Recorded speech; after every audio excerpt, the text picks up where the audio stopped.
Hello friends, welcome to my YouTube class. Myself Satyavrat Upadhyay. Today I am here to start geography because I am geography teacher and geography was my optional paper during my UPSC preparation. I have written several times mains examination and I have given 2 times interview for state civil services. Right now I am UPSC teacher and I am teaching geography through some online platform, but now I have decided to teach you through my YouTube channel. So this lecture will be in bilingual so that aspirants from English as well as Hindi medium would be took advantage. This is my demo class of geography. आपको मैं geography अन्य जो भी topics हैं उससे जोड़ के बताऊंगा, या जीएस के पेपर में पेपर 2, पेपर 3, पेपर 4, 5 इसमें जो भी हमारे एलिमेंट्स हैं, जो भी इसमें और भी टॉपिक हैं, उसको ज्योग्राफी से कोरिलेट करके बताऊंगा। देखिए दोस्तों, क्या है कि जब आप यूपीएससी मेंस का प्रिपरेशन करते हो ना, तो स्वतः ही आपका प्रीलिम्स का प्रिपरेशन होने लगता है। परंतु आप अलग अलग तैयारी करते हो, जैसे आप प्रीलिम्स की तैयारी कर रहे हो, फिर जब प्रीलिम्स निकले तो फिर मेंस की तैयारी। ऐसे कभी ज़िंदगी में आपका एग्ज़ाम नहीं निकलेगा, आप टाइम वेस्ट कर रहे हो। हमेशा आप मेंस की प्रिपरेशन करिए। कायदे से कहा जाए तो इंटरव्यू की प्रिपरेशन करना चाहिए, बट वो बाद में मैं डिस्कस करूँगा। बट हमेशा फोकस होना चाहिए मेंस का प्रिपरेशन कैसे करें। दिमाग में आंसर राइटिंग करिए, दिमाग में उसको छापिए। और इसके लिए सबसे पहले ज़रूरी है सिलेबस को समझना। ठीक है, सिलेबस 80% लोगों को नहीं पता कि सिलेबस क्या है। ठीक है, उनसे पूछ दिया जाए कि पेपर 1 का सिलेबस बताओ, पेपर 2 का सिलेबस बताओ, कुछ लोग बता भी देंगे, बट उनसे थोड़ा डीप में पूछा जाए, अच्छा बताओ वीमेन कौन से पेपर में है और वीमेन कहाँ कहाँ से कोरिलेट कर सकते हो, थोड़ा सा ये भी बताओ। उनको ये भी नहीं मालूम। लेकिन जब आप डिस्क्रिप्टिव पढ़ते हो ना मेंस के लिए, आंसर राइटिंग पढ़ते हो, अलग अलग सब्जेक्ट से पढ़ करके जोड़ते हो, आंसर राइटिंग में जब उसको पिरोते हो, तब फिर आपको समझ में आता है यार सिलेबस तो ये कह रहा था। सिलेबस आपको बांध के रखता है। ठीक है, सिलेबस आपका प्रियम्बल है यूपीएससी का, उससे हट के कुछ भी नहीं पढ़ना है, नहीं तो आप भटक रहे हो। ठीक है, तो इसमें 2 बातें ध्यान देना अति आवश्यक है, जैसे कि आपका syllabus plus previous year question. अगर ये 2 चीज़ आपको कंठस्थ है, मालूम है, तो मैं दावे के साथ कहता हूं कि आपकी 60% प्रिपरेशन हो चुकी है। बाकी 10% प्रिपरेशन और करना है आपको, या 20%। 20% प्रिपरेशन जो है आपका किसी के मार्गदर्शन से हो सकता है या कोचिंग के माध्यम से हो सकता है, जैसे भी हो, क्योंकि 100% प्रिपरेशन यूपीएससी का कोई नहीं कर सकता है। ठीक है, तो ये मेरा डेमो क्लास है, इसमें मैं आपको ये बताऊंगा कि हमको कोरिलेट कैसे करना है। ठीक है, मैं आपको ज्योग्राफी नहीं पढ़ा रहा हूँ इसमें। ठीक है, ज्योग्राफी इसके बाद शुरू करूँगा और पूरा डीप में पूरा ज्योग्राफी पढ़ाऊँगा। ठीक है, ऑप्शनल के लिए भी पढ़ाऊँगा। देखिए, अगर बात करें मेंस पेपर 2 का, तो मेंस पेपर 2 में हिस्ट्री है और ज्योग्राफी है। ठीक है, तो चूँकि मुझे ज्योग्राफी से कोरिलेट करना है, तो हम सेंटर में रखते हैं ज्योग्राफी को और बाद में हिस्ट्री को रखते हैं। हिस्ट्री के 4 पार्ट होते हैं, हम जानते हैं कि ancient, medieval, modern and world. अब इन चारों का हमको जो अध्ययन करना है, किस रूप में करना है कि राइज ऑफ एम्पायर हो रहा है, इसमें सरप्लस पढ़ना है, क्लासेस पढ़ना है and art and culture. World geography में क्या पढ़ना है, सॉरी वर्ल्ड हिस्ट्री में क्या पढ़ना है। तो वर्ल्ड हिस्ट्री के दो पार्ट इसमें हमने डिवाइड किया है। एक तो डिवीजन ऑफ वर्ल्ड, जिसमें से कि first world, second world, third world, ठीक है, और जियो पॉलिटिक्स। जियो पॉलिटिक्स में बॉर्डर डिस्प्यूट्स, जितनी भी बॉर्डर डिस्प्यूट्स हैं उसमें दो एग्जाम्पल हम ले रहे हैं, एक अफ्रीका का, दूसरा इंडिया एंड पाकिस्तान। तो इसी पे हम डिस्कशन करेंगे और आपको बहुत मजा आएगा। अब देखिए, राइज ऑफ एम्पायर की जहां तक बात है, यदि हम एनिशियंट पीरियड में बात करें तो जितने भी राइज ऑफ एम्पायर हुए हैं, मतलब साम्राज्य का उदय जितने भी हुए हैं, ये चाहे वो हूण हो, ग्रीक हो, शक हो, ये सभी किसी न किसी विशेष मार्ग से भारत में प्रवेश किए हैं।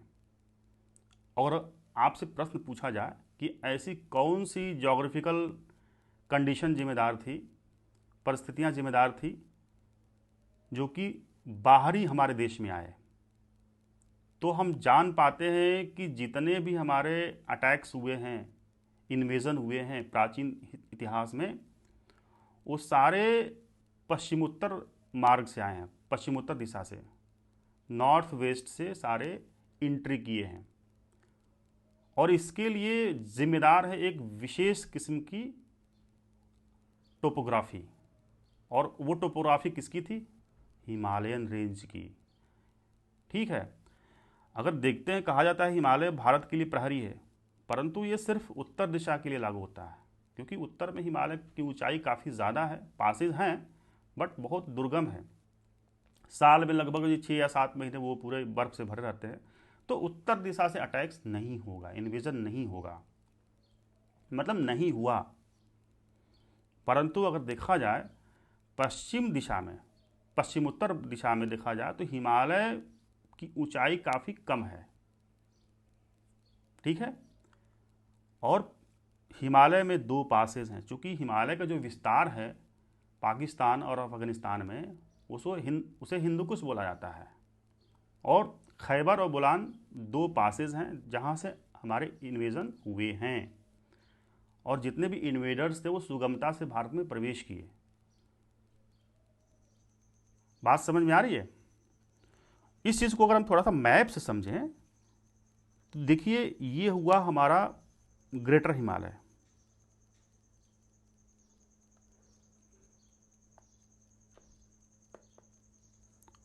ये हुआ आपका लेसर हिमालय, जिसे मध्य हिमालय भी कहते हैं, and finally this is the Shivalik range, outer Himalaya.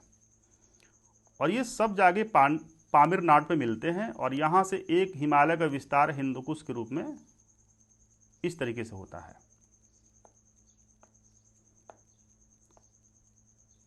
यहाँ पासेज है, यहाँ भी एक पासेज है, ठीक है। पहला जो पासेज है ये खैबर है, ये आपका बोलान है। अब जितने भी इन्वेजन हुए हैं इसी रास्ते से हुए हैं, यहाँ से देखिए प्रवेश हो रहा है और भारत में यहाँ पे आ गए अंदर में, क्योंकि ये जो पोर्शन है ये भी भारत का हिस्सा हुआ करता था, अफगानिस्तान और पाकिस्तान। तो हम ये कह सकते हैं ना कि कौन सी भौगोलिक परिस्थिति जिम्मेदार थी, तो हिमालय की जो टोपोग्राफी है वो जिम्मेदार थी। अगर एक केस स्टडी लेते हैं कि ये दो पासेज न होते, खैबर और बोलान, तो क्या इन्वेजन होता भारत में? नहीं होता। शायद भारत का इतिहास कुछ और होता, कुछ और रहा होता। भारत सांस्कृतिक रूप से समृद्ध रहा होता, एकता की भावना रही होती, ठीक है। मतलब चारों तरफ से अगर सीमा सुरक्षित है तो इन्वेजन कैसे होगा? बट इन्वेजन हुआ, और उसके लिए हिमालय आने के लिए फैसिलिटेट किया। उसमें दो पासेज है ना। अब नॉर्थ के डायरेक्शन से देखिए कहाँ इन्वेजन हो रहा है। अब आज के परिप्रेक्ष्य में दिखाया तो इन्वेजन नॉर्थ से भी हो सकता है, चाइना जब चाहे तब अटैक कर सकता है, क्योंकि टेक्नोलॉजी है। अब तो स्थल मार्ग से होगा नहीं ना, लैंड रूट्स का कोई मतलब ही नहीं है। जब आपके पास टेक्नोलॉजी है, फाइटर जेट प्लेन है, बट हम एनिशियंट पीरियड की बात कर रहे हैं। ओके, अब यही चीज अगर देखा जाए मेडुअल में, तो मध्यकालीन भारत में भी अगर देखा जाए तो सेम रूट है। मध्यकालीन रूट में भी अगर देखा जाए सेम रूट है, यही पैटर्न रहा है। जितने भी अरब आए हैं, टर्क्स आए हैं, मुगल आए हैं, सब इसी रूट से आए हैं। ठीक है, मंगोल भी इसी रूट से आए हैं। तो सेम पैटर्न रहा है आपके मेडुअल हिस्ट्री में भी, जितने भी इन्वेजन हुए हैं इसी रूट से हुए हैं। तो आप ये कह सकते हैं जो भी हिस्ट्री है आपकी एनिशियंट पीरियड की या मेडुअल हिस्ट्री, वो किससे कंट्रोल हो रहा है? आपकी ज्योग्राफी से। आपकी सीमा सुरक्षित नहीं थी, वो पासेज जिम्मेदार हैं, उनको आने के लिए मार्ग प्रशस्त किया जा रहा है। बट अगर हम मॉडर्न पीरियड की बात करें, जैसे कि मॉडर्न में क्या है कि थोड़ा सा अंतर है। जितने भी यूरोपियन आए ना, वो अलग रूट से आए हैं। ठीक है, वो लैंड रूट से थोड़ी आए हैं। उनके आने का क्रम ही कुछ और है। वो समुद्री मार्ग की खोज करते हैं, तकनीक का विकास करते हैं। ठीक है, और भी अन्य जो भौगोलिक कारक है यूरोपियन को भारत आने का मार्ग प्रशस्त किया। अगर फॉर एग्जाम्पल अंग्रेजों की बात करें, तो अंग्रेजों का आने का रास्ता जो था क्या था? उसी रूट था। ऐसे आए हैं, रेड सी होते हुए, सुएज कैनाल खुल गया था। पहले डच आ गए थे इस कोस्ट पे, बट क्या हुआ, ये यहां अपना साम्राज्य नहीं बना पाए, ये इधर गए बंगाल की तरफ। और सबसे पहले बंगाल को इन्होंने कैप्चर किया। ध्यान दीजिए इस बात को। कौन? अंग्रेज। क्योंकि बंगाल रिच था, धनी था। शायद इसी वजह से वह ज़्यादा सफल रहे, क्योंकि उन्होंने कैप्चर कर लिया, उनके पास रेवेन्यू हो गया। ठीक है, बंगाल के बाद क्या हुआ? उन्होंने मैसूर कब्जा किया। ठीक है, उसके बाद मराठों को हराया, फिर आपका सिंध, फिर पंजाब। और बाकी ये बीच का जो है हड़प नीति और कौन कौन सी नीति से उन्होंने कब्जा किया, सहायक संधि। तो सबसे पहले उन्होंने कोस्ट को कैप्चर किया अंग्रेजों ने। कोस्ट को अगर कैप्चर कर लोगे तो आसान रहेगा ना घेरना।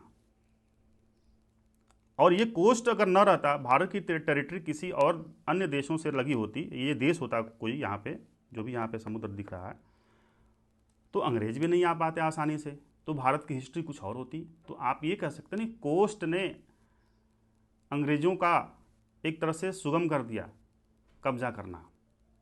तो यहाँ भी जोग्राफिकल कंडीशन कहीं ना कहीं अंग्रेजों के लिए तैयार किया, आने के लिए मजबूत किया, कब्जा करने के लिए मार्ग प्रशस्त किया, फैसिलिटेट किया।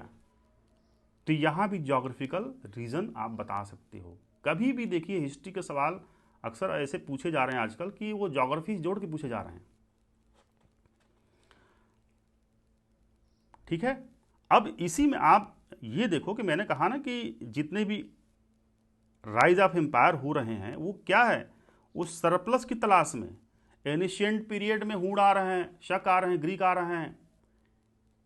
मेडुअल में आपके टर्क्स आ रहे हैं, अरब आ रहे हैं, मुगल आ रहे हैं। कोई भी जो आ रहा है वो फंड की तलाश में आ रहा है, वो टाइम पास करने के लिए थोड़ी आ रहा है, कोष की तलाश में। उसे फंड चाहिए, उसे सरप्लस चाहिए। जिसके पास सरप्लस है उसको और ज़्यादा सरप्लस चाहिए, जिसके पास नहीं है, उसके पास बाहुबल है, तो उसे भी सरप्लस चाहिए। तो हमारा मेन मकसद ये बताने का कि वो आ रहे हैं तो क्यों आ रहे हैं, क्योंकि उनको फंड चाहिए, कोष चाहिए, अधिशेष चाहिए, सरप्लस। बस इतना जान लो कि सरप्लस की तलाश में आ रहे हैं। और जोग्राफिकल कंडीशन ने उनको फैसिलिटेट कर दिया आने के लिए, मार्ग प्रशस्त कर दिया। दोनों को जोड़ दो, राइज ऑफ एम्पायर हो गया। ठीक है, अब अगर हम राइज ऑफ एम्पायर अगर बात कर ही रहे हैं तो थोड़ा सा हम भारत के परिप्रेक्ष्य में बात कर लेते हैं। इंटरनली अभी तो मैंने बात की एक्सटर्नली जितने भी इन्वेजन हुए हैं विदेशियों द्वारा, बट इंटरनली भी तो हुआ है राइज ऑफ एम्पायर। वो 16 महाजनपद की बात कौन करेगा? देखिए 16 महाजनपद, हम एनिशियंट की बात कर रहे हैं, में मगध जो है ना सबसे मजबूत था, ठीक है, और बाकी सबको निगल लिया उसने। क्यों? क्योंकि सरप्लस ज्यादा था उसके पास। अगर बात करते हैं मगध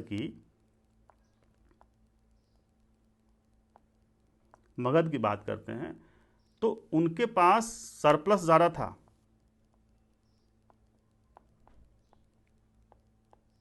सरप्लस ज्यादा था। क्लाइमेट,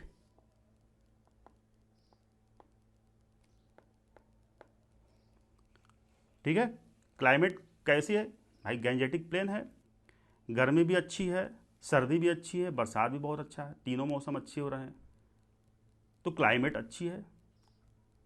चावल के लिए जो क्लाइमेट चाहिए, गेहूं के लिए जो क्लाइमेट चाहिए, सब है वहां पे। बिहार का जो क्षेत्र है मगध वाला, आप देख लीजिए क्लाइमेट वहां का। एग्रीकल्चर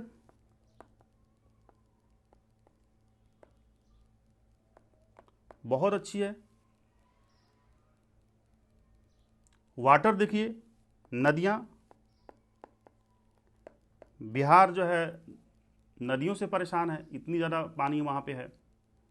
वाटर कॉलम ऊपर रहेगा ना, क्योंकि समुद्र के नज़दीक भी है, बे ऑफ बंगाल के पास में है, तो वाटर कॉलम वैसे भी ऊपर रहेगा। बट अगर वाटर ज़्यादा है, नदियाँ ज़्यादा है, तो वैसे भी वाटर कॉलम ऊपर हो जाता है।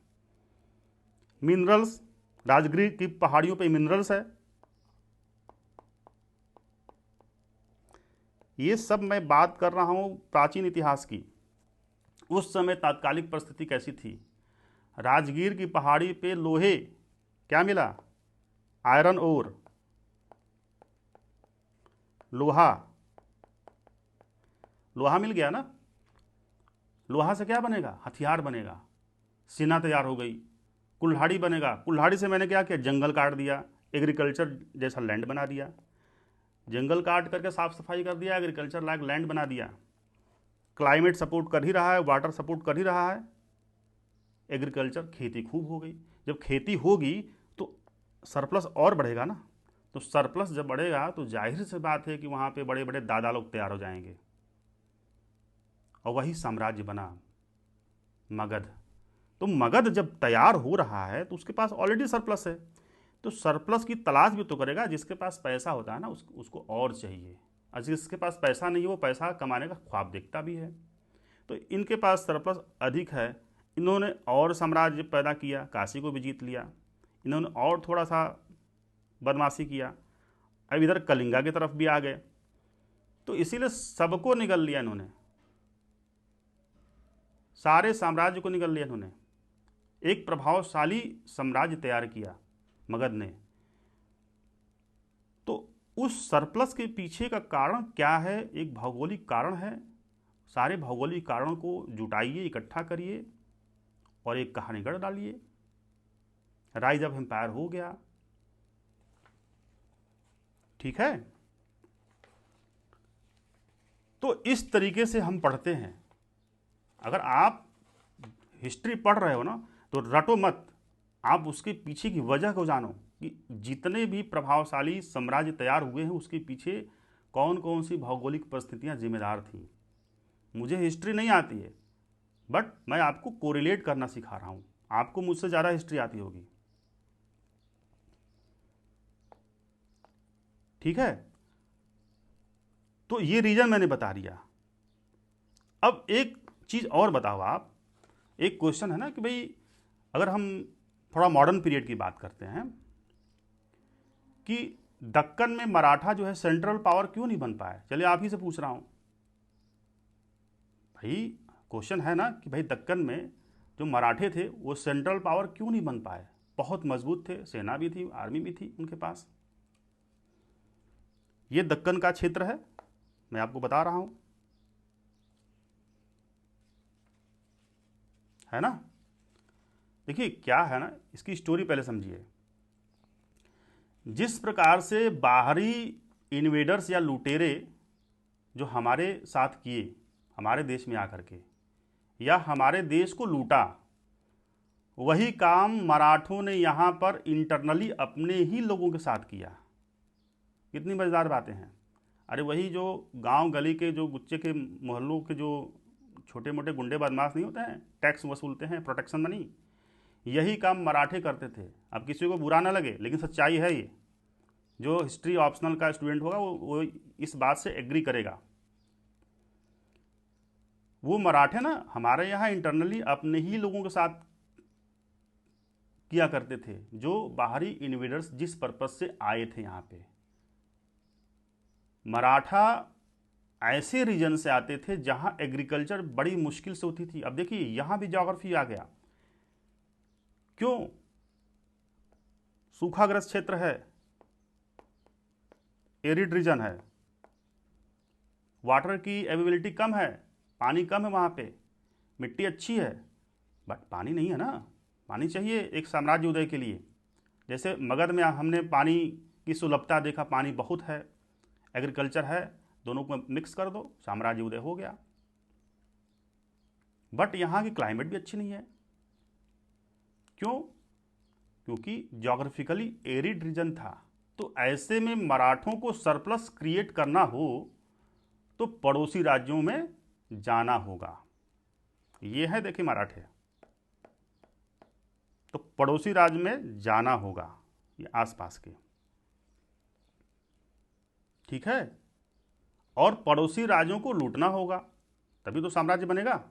देखिए अगर सरप्लस नहीं है तो सरप्लस की तलाश में बाहर जाना होगा, सरप्लस है तो और ज़्यादा चाहिए सरप्लस। दोनों बातें सही है।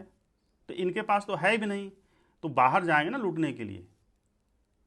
और फाइनली मराठा पड़ोसी राज्यों में धीरे धीरे गए भी। मराठा चाहते तो पड़ोसी राज्यों को बहुत जल्दी कैप्चर कर लेते, लेकिन कैप्चर नहीं किया। कैप्चर करते तो मराठों को रेजिस्टेंस का सामना करना पड़ सकता था। इसलिए मराठों ने थोड़ा सा दिमाग लगाया। और क्या दिमाग लगाया? सरदेशमुखी एंड चौथ नाम के 2 टैक्स लगा दिए। कौन कौन से टैक्स? सरदेशमुखी इंपॉर्टेंट है ये, एंड चौथ।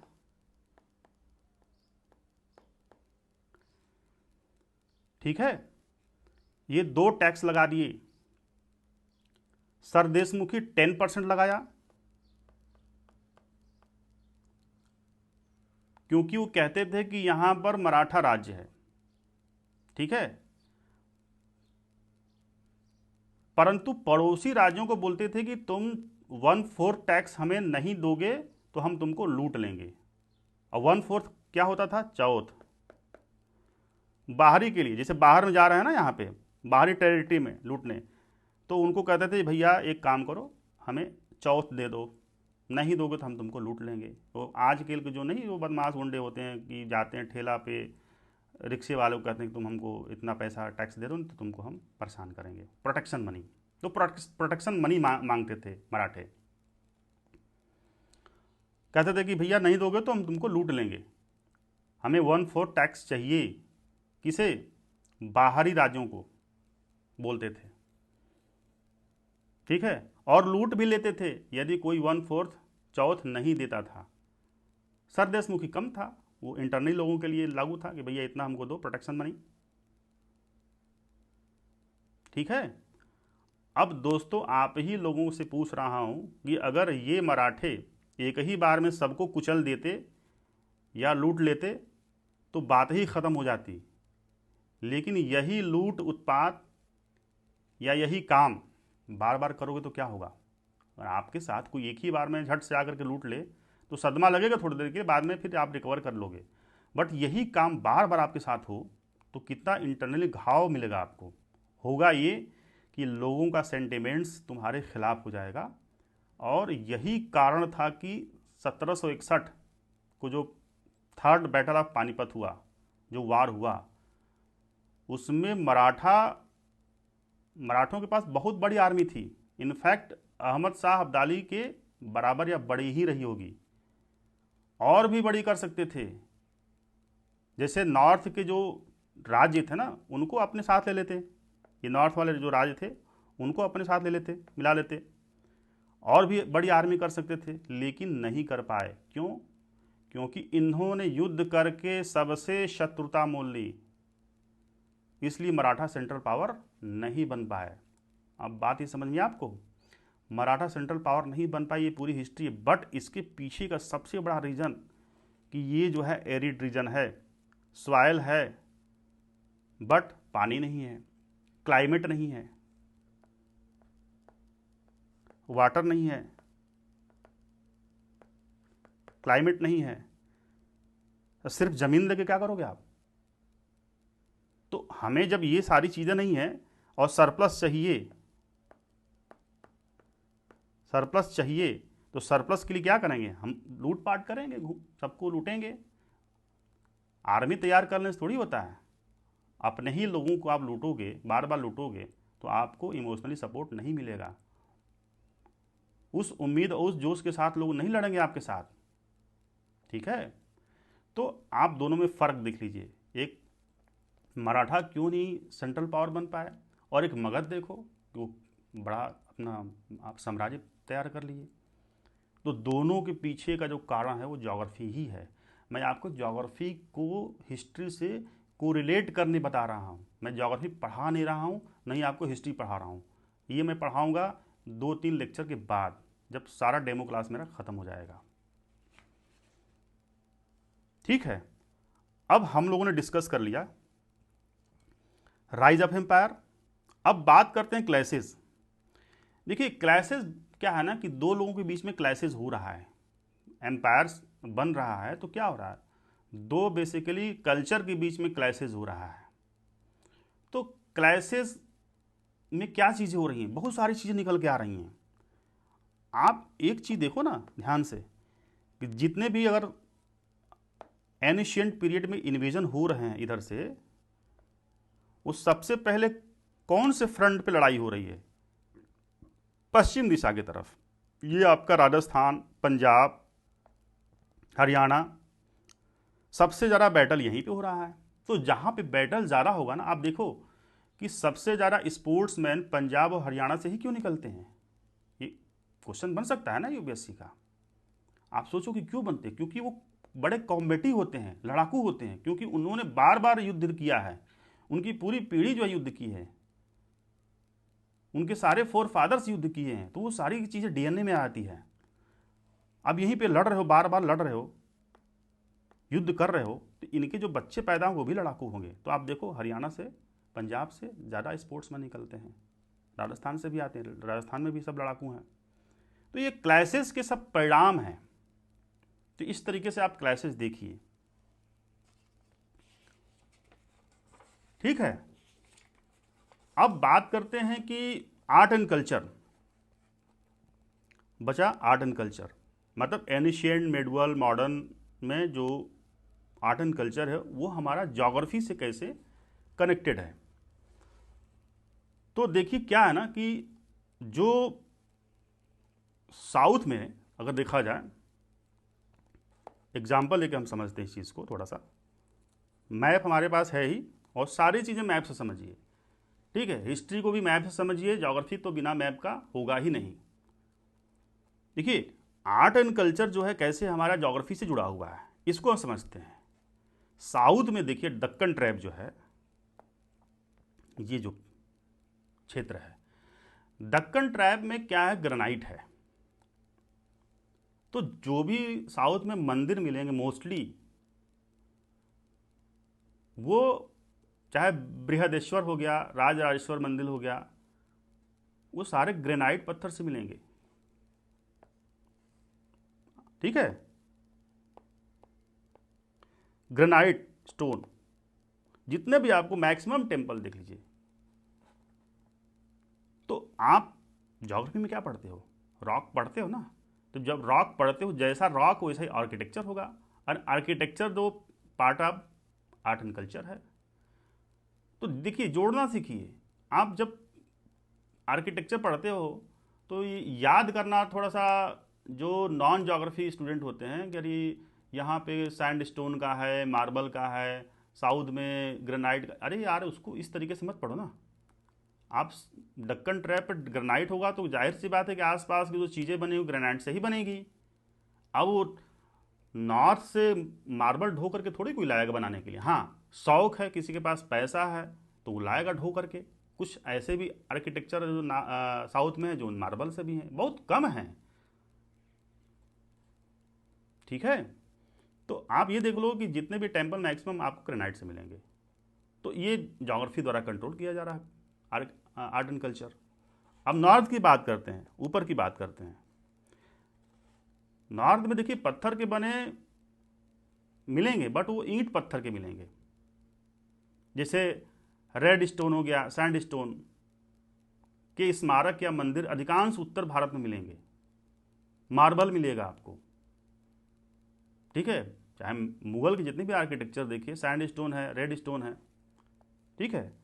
तो आप यहां पे देखो रेड एंड सैंड स्टोन मिलेगा और साउथ में ग्रेनाइट मिलेगा।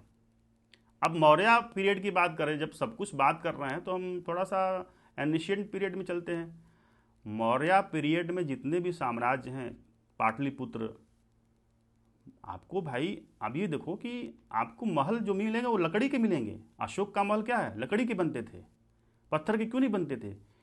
कारण क्या था कि लकड़ी आसानी से मिल जाती थी, क्योंकि जंगल था, मगध में पूरा जंगल था। तो जो चीज़ जो आसानी से जहाँ पे मिल जा रही हैं, वहाँ के स्मारक, वहाँ के आर्किटेक्चर भी उसी चीज़ से बनते हुए मिलेंगे आपको। भाई खुदाई हुआ है तो कहाँ कहीं पत्थर का कुछ मिला है? अशोक का कोई भी महल पत्थर का मिला है? नहीं, लकड़ी का, क्योंकि लकड़ी मिल रहा है ना आसानी से। तो फॉरेस्ट क्या है? फॉरेस्ट पार्ट ऑफ ज्योग्राफी है, क्योंकि नेचुरल रिसोर्स में आता है। नेचुरल रिसोर्स हम ज्योग्राफी में पढ़ते हैं। तो क्या हिस्ट्री के जो पार्ट हैं उससे कंट्रोल नहीं हो रहे हैं ज्योग्राफी से? तो हम जोड़ना सिखा रहे हैं ज्योग्राफी को। ज्योग्राफी के जो भी अब क्लासेस जितने भी सारे हो रहे हैं वो सब रिसोर्स की तलाश में ही तो हो रहे हैं। रिसोर्स ज्योग्राफी हमारा वो हम पढ़ते हैं, तो रिसोर्स ज्योग्राफी को हमने हिस्ट्री से कनेक्ट कर दिया क्लासेस के थ्रू। ठीक है, तो ये हो गया आपका पूरा कंप्लीट यहां तक। अब हम बात करते हैं डिवीजन ऑफ वर्ल्ड, अब फाइनली जियोपॉलिटिक्स। देखिए डिवीजन ऑफ वर्ल्ड क्या है, first world, second world, third world. देखिए ये जो है ना, थोड़ा सा इसको हम डायग्राम समझें तो ज़्यादा बेटर रहेगा। फर्स्ट वर्ल्ड कौन से कंट्री होते थे? फर्स्ट वर्ल्ड वो डेमोक्रेटिक कंट्री जो जहाँ पे इंडस्ट्री सेटअप बहुत ज़्यादा है और जो अमेरिका के इन्फ्लुएंस में है, यूएस के इन्फ्लुएंस में, उसको हम फर्स्ट वर्ल्ड बोलते थे। ठीक है, इसको वेस्ट भी बोलते हैं, आज वेस्ट बोलते हैं। वेस्ट का मतलब ही हुआ फर्स्ट वर्ल्ड, जो कि बिल्कुल डेवलप्ड कंट्री हैं, डेमोक्रेटिक सेटअप है, कैपिटल वहाँ पे है, पूंजीवाद है। ये सब फर्स्ट वर्ल्ड के एग्जाम्पल्स हैं। आइए सारे जो मैप में देखिए, ये जो ग्रीन वाला है ना, ये सारे ग्रीन वाले, ये यूरोप का थोड़ा सा ये वाला पार्ट, ये भी, और ये ऑस्ट्रेलिया, ये सब जो है क्या है?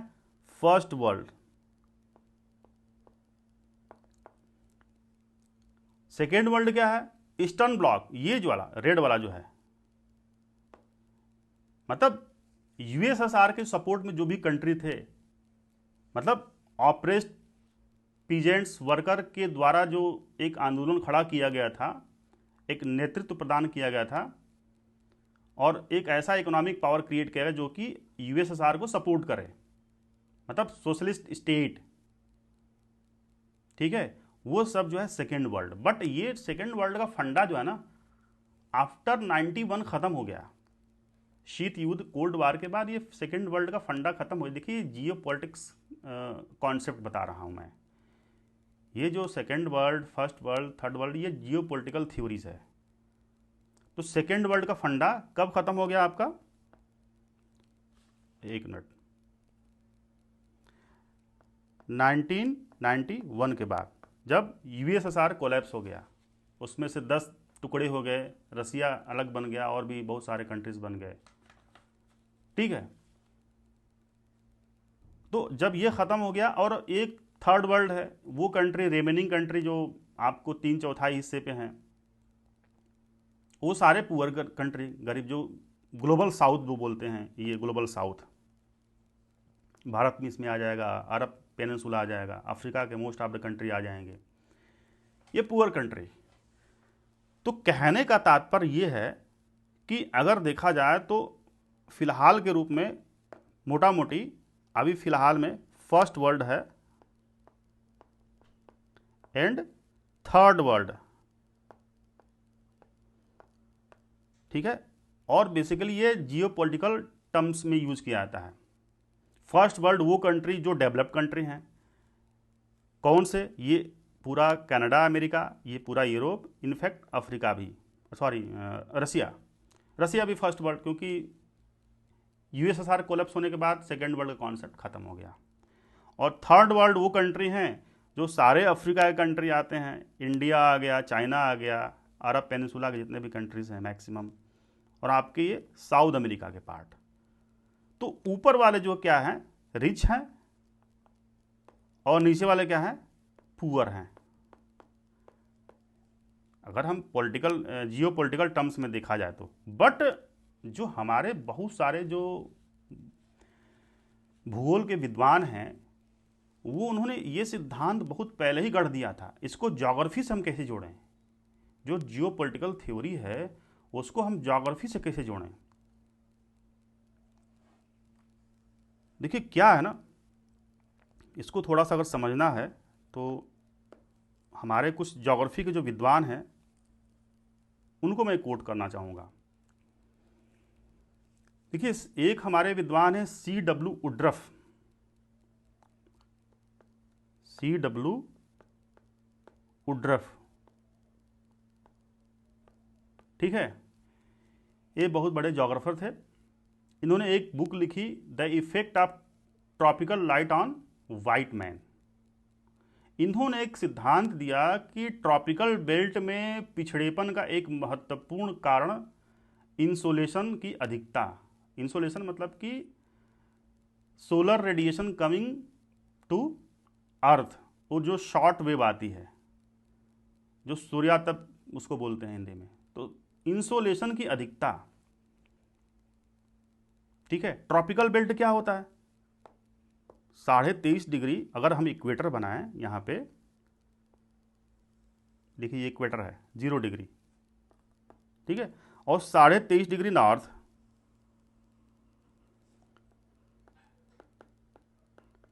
और 23.5 डिग्री साउथ। इसी के बीच का जो क्षेत्र होता है वो क्या होता है, इसको ट्रॉपिकल बेल्ट कहते हैं। क्यों, ये हीट जोन होता है, यहाँ पे जो सूर्य की किरणें होती हैं वो परपेंडिकुलर पड़ती हैं, साल में एक बार कम से कम। इक्वेटर के पास तो सालों भर वहाँ पे एक परपेंडिकुलर पड़ती हैं रोज।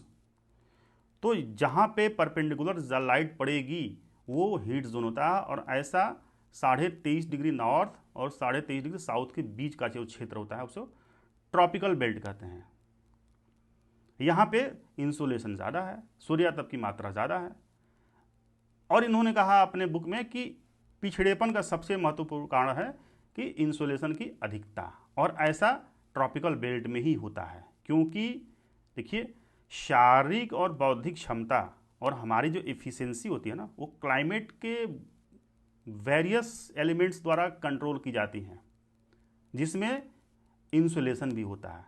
क्लाइमेट के बहुत सारे तत्व होते हैं, उसमें सूर्यातप की मात्रा भी होती है। तो यहां पे देखिए बौद्धिक क्षमता भी खराब हो गई आपकी, ठीक है, बौद्धिक क्षमता क्या हो गई, खराब हो गई, ठीक है। पसीना हो रहा है खूब आपको, पसीना में आप काम कर पाओगे, नहीं काम कर पाओगे। तो देखिए, तो हम ये कह सकते हैं कि ये जो आपका ये संयोग से देखिए कि इसके क्षेत्र में जो भी आ रहा है, जो भी कंट्री आ रहे हैं, वो सारे के सारे थर्ड वर्ल्ड के कंट्री आ रहे हैं। जियो पॉलिटिकल थ्योरी कह रही है थर्ड वर्ल्ड के वो कंट्री जो पुअर हैं सारे, वो ग्लोबल साउथ के आते हैं, और हमारे जो भूगोल के विद्वान हैं उन्होंने अपने सिद्धांत द्वारा प्रतिपादित किया कि हीट जोन के अंदर, हीट बेल्ट के अंदर जो है बौद्धिक क्षमता, शारीरिक क्षमता खराब हो जाती है क्योंकि गर्मी ज़्यादा है। दोनों बातें कितनी सिमिलर हैं, इसलिए गरीबी ज़्यादा है वहाँ पे, आर्थिक रूप से पिछड़ेपन ज़्यादा है। ये हमारे C.W. वुड्रफ महोदय कह रहे हैं। तो जो जियो पॉलिटिकल थ्योरी है और जो हमारी ज्योग्राफिकल थ्योरी है, दोनों बिल्कुल सेम मैच कर रही हैं। ठीक है। अब एक और विद्वान है ज्योग्राफी के, वो उनका नाम है एल्वर्थ हंटिंगटन। हंटिंगटन महोदय क्या कहते हैं? हंटिंगटन महोदय ये कह रहे हैं, उन्होंने एक बुक लिखा, उस बुक का नाम है क्लाइमेट एंड सिविलाइजेशन।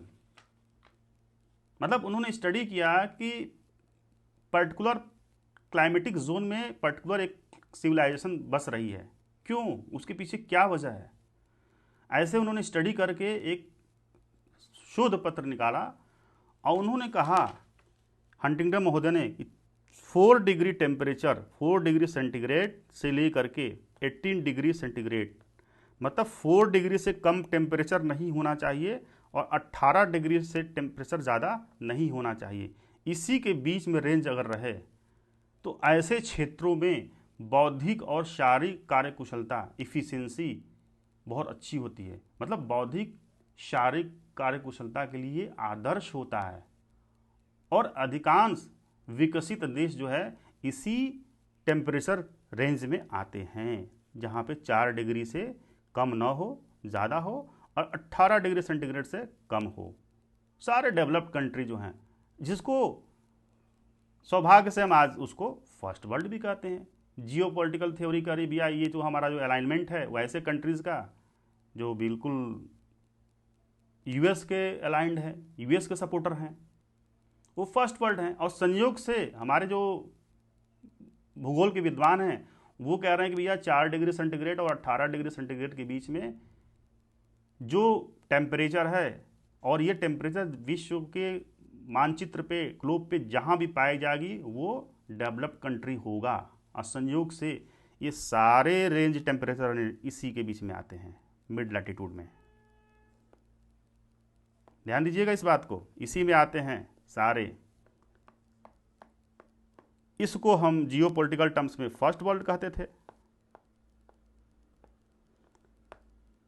और हमारे हंटिंगटन महोदय कह रहे हैं कि यहाँ पे जो है 4 डिग्री से लेकर के 18 डिग्री के बीच में टेम्परेचर रहेगा, और ये सारे डेवलप्ड कंट्री हैं।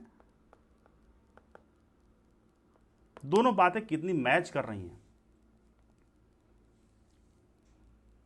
तो मैं एक्चुअल में आपको ज्योग्राफी नहीं पढ़ा रहा था, मैं जो जियो पॉलिटिकल थ्योरीज है उसको अपने ज्योग्राफिकल जो थिंकर्स हैं ना, जो थ्योरीज हैं उसको जोड़ रहा था कि एक ख़ास तरह का क्लाइमेट, एक क्लाइमेटिक कंडीशन एक ख़ास तरह के लोगों को तैयार करती है, ख़ास तरह की अर्थव्यवस्था को जन्म देती है।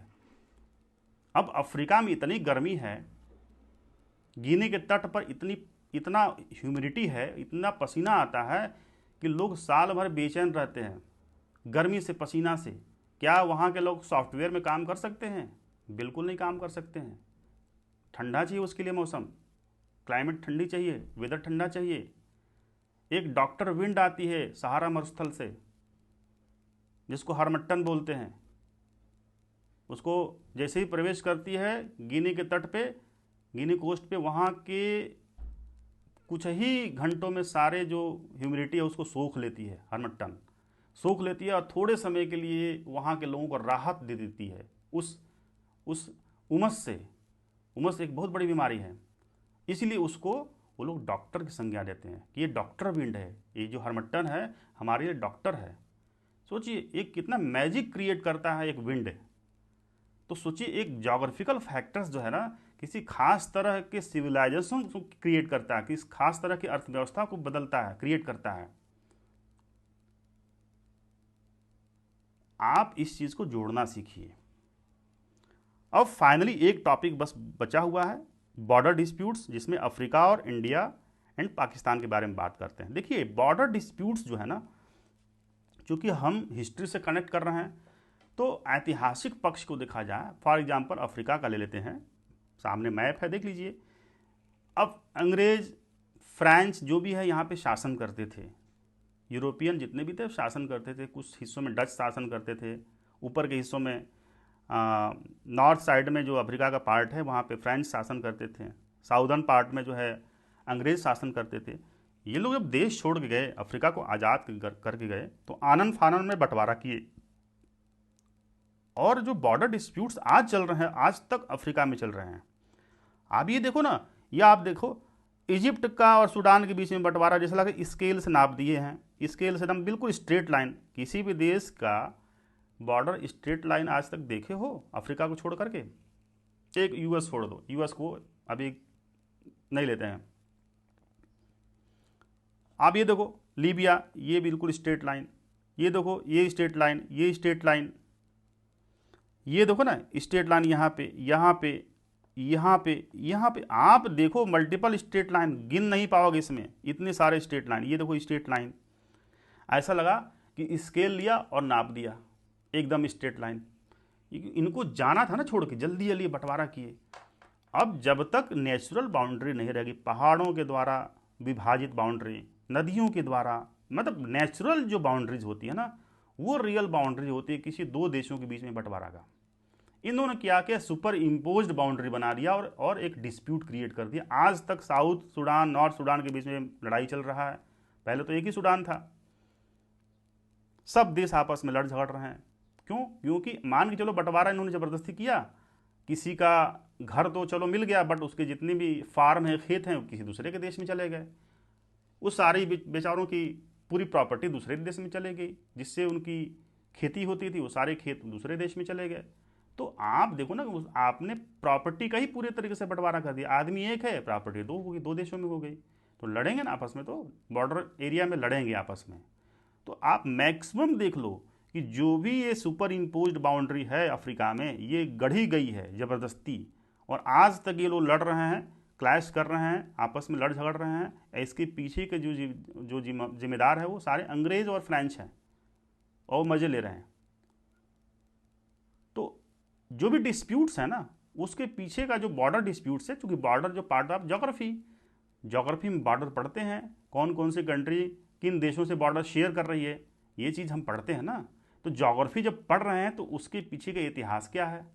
जब बॉर्डर है तो बॉर्डर डिस्प्यूट है, तो बॉर्डर डिस्प्यूट है तो उसके पीछे का इतिहास क्या है। ठीक है, अब बात करते हैं भारत पाकिस्तान। भारत पाकिस्तान अंग्रेज जब के क्या किए, बंटवारा तो किए, बट जम्मू कश्मीर का उन्होंने एक विवाद क्रिएट कर दिया। चाइना और भारत के बीच में तिब्बत का उन्होंने विवाद क्रिएट कर दिया। बहुत सारे हॉट स्पॉट क्रिएट किए। भारत और अफगानिस्तान के बीच में विवाद क्रिएट कर गए, पाकिस्तान अफगानिस्तान के बीच में विवाद क्रिएट कर गए। इजराइल, आज देखिए इजराइल और फिलिस्तीन के बीच में जो विवाद है वो किसका है, वो अंग्रेजों का है। उन्होंने विवाद, मतलब बहुत सारा ढेर सारे हॉट स्पॉट क्रिएट कर गए। तो बॉर्डर डिस्प्यूट्स जो है करंट अफेयर्स में पढ़ते हैं, बट ये पार्ट ज्योग्राफी का है, और बॉर्डर डिस्प्यूट जो भी हो रहा है उसके पीछे इतिहास है। ठीक है, तो ये सारी चीज़ें जो है ना आपको जोड़ के पढ़ना है। तो ये आई थिंक ये पूरा टॉपिक कंप्लीट हो गया, मतलब ज्योग्राफी का जो हिस्ट्री से जो कनेक्शन था ये पूरा कंप्लीट हो गया। अभी और बचा है पेपर 3, पेपर 4। ठीक है, आपका सोसाइटी हो गया, गवर्नेंस, पॉलिटी, ये सारी चीज़ें, इंटरनेशनल रिलेशन, ये सब ज्योग्राफी से जुड़ा हुआ। कम से कम 2 वीडियो और बनेगा। ठीक है, 2 वीडियो बन जाएगा डेमो क्लास का। उसके बाद मैं ज्योग्राफी में क्लाइमेटोलॉजी पढ़ाऊँगा, पूरा क्लाइमेटोलॉजी ना, बेसिक से लेकर के एडवांस वर्जन तक। ठीक है, क्वेश्चंस भी हल कराऊँगा प्रीवियस ईयर के, वो क्वेश्चंस जो थोड़े डिफ़िकल्ट होते हैं। तो दोस्तों इस प्रकार से आप जोड़ करके पढ़ना शुरू करिए, और कोई भी आपको प्रॉब्लम्स होती है कमेंट सेक्शन में आप क्वेश्चन पूछिए, मैं जवाब देने का पूरा प्रयास करूंगा। QA सेशन भी रखूँगा एक, कोई भी प्रॉब्लम्स है तो उसके लिए मैं एक फ्री हेल्पलाइन स्टार्ट करूँगा, जिसमें और भी मेरे कलीग हैं वो भी आपसे बात करेंगे, वो सिलेक्टेड हैं, मैं भी आपको गाइड करूँगा। कोई भी क्वेश्चन ज्योग्राफी से रिलेटेड, कोई भी हिस्ट्री से संबंधित हो, पॉलिटी से कुछ भी हो। हाँ, मैं आपको एक चीज़ और बताऊँगा कि कौन कौन से सोर्सेस पढ़ने हैं आपको। सिर्फ कोचिंग के नोट्स के भरोसे नहीं रहना है, टेक्स्ट बुक भी पढ़ना है, और किताब कैसे पढ़ना है ये मैं बता दूंगा आपको। ठीक है, एकदम अलर्ट रहना है, फोकस होकर पढ़ना है, भटकाव नहीं चाहिए बिल्कुल भी। घोड़ा जैसे चलता है ना, बिल्कुल वो घोड़े के किनारे, आँख के किनारे 2 पट्टियाँ लगी रहती हैं, वो इसलिए कि साइड में दाएं बाएं ना देखे घोड़ा, नहीं तो वो भटक जाएगा अपने मार्ग से। इसलिए रहता है वो एकदम बिल्कुल स्ट्रेट देखे। भटकाव, कोई किसी के प्रलोभन नहीं आना है, कोई गर्लफ्रेंड बॉयफ्रेंड नहीं, ये कल्चर ख़त्म करो तभी होगा सिलेक्शन। इस तरीके से जब आप पढ़ोगे, डिसिप्लिन मेंटेन करोगे, सिलेबस को जोड़ना सीखो, रिसर्च करो, क्वेश्चंस क्यों पूछ रहा है, इस सब जब तक अभ्यास नहीं करोगे तब तक ये सब चीज़ें नहीं आएगी आपके अंदर।